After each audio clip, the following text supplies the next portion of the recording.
ఎలుకంటే భయపడేవాళ్ళు, బొద్దింకంటే భయపడేవాళ్ళు, కుక్కంటే భయపడేవాళ్ళు, పిల్లంటే భయపడేవాళ్ళు. ఒక్కొక్కళ్ళకి ఒక్కొక్క రకమైనటువంటి సింప్టమ్స్ ఉంటాయి. భయం ఉంటది గానీ చచ్చిపోయేంత ఆ భయంతో చచ్చిపోవాలి. భయంతో వణుకుతారు అంతవరకే. కానీ చీమకి కూడా భయపడటం ఒక ఎత్తు. చీమలకి భయపడి చనిపోవడం, ఆత్మహత్య చేసుకోవడం మరొక ఎత్తు. ఇప్పుడు సంచలనం సృష్టిస్తున్నటువంటి సంఘటన ఇది. చీమలను చూసి భయంతో ఓ మహిళ ఉరివేసుకుని ఆత్మహత్యకు పాల్పడిన ఘటన తెలంగాణలో సంగారెడ్డి జిల్లా అమీన్పూర్ ఠాణా పరిధిలో చోటు చేసుకుంది.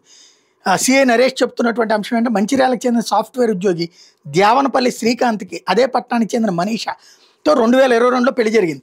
వీళ్ళకి 3 ఏళ్ల కుమార్తె ఉండగా కొంతకాలంగా పటాన్చెరు మండలం అమీన్పూర్ పరిధి నవ్య హోమ్స్లో నివాసం ఉంటున్నారు. మనీషా చిన్నప్పటి నుంచి మిర్మికోఫోబియో చీమలంటే భయంతో బాధపడుతున్నారు. దీనికి సంబంధించి సైకాలజీ దగ్గర గతంలో కౌన్సిలింగ్ కూడా తీసుకున్నారు. నెల 4న శ్రీకాంత్ విధులకు వెళ్ళి సాయంత్రం వచ్చేసరికి ఇంటి తలుపులు లోపల నుంచి పెట్టున్నాయి. ఎంతకు తీగిపోవడంతో పగలగొట్టి చూస్తే మనీష ఉరేసుకుని కనిపించారు. పక్కనే ఒక కాగితం మీద శ్రీ ఐయామ్ సారీ, చీమలతో బతకడం నా వల్ల కాదు, పాప జాగ్రత్త, అన్నవరం తిరుపతి మొక్కులు తీర్చు, ఎల్లమ్మ తల్లికి ఒడిబియ్యం మర్చిపోకు అంటూ రాసింది. ఆత్మహత్యకు ముందు ఇంటిని శుభ్రం చేస్తానని చెప్పి పాపను సమీపంలోని బంధువులు ఇంటి దగ్గర ఉంచారు. ఇల్లు శుభ్రం చేసే సమయంలో చీమలను చూసి భయపడి ఉండొచ్చని సీఐ చెప్తున్నారు. మృతురాలి తండ్రి ఫిర్యాదు మేరకు పోలీసులు గురువారం కేసు నమోదు చేసి దర్యాప్తు చేస్తున్నారు.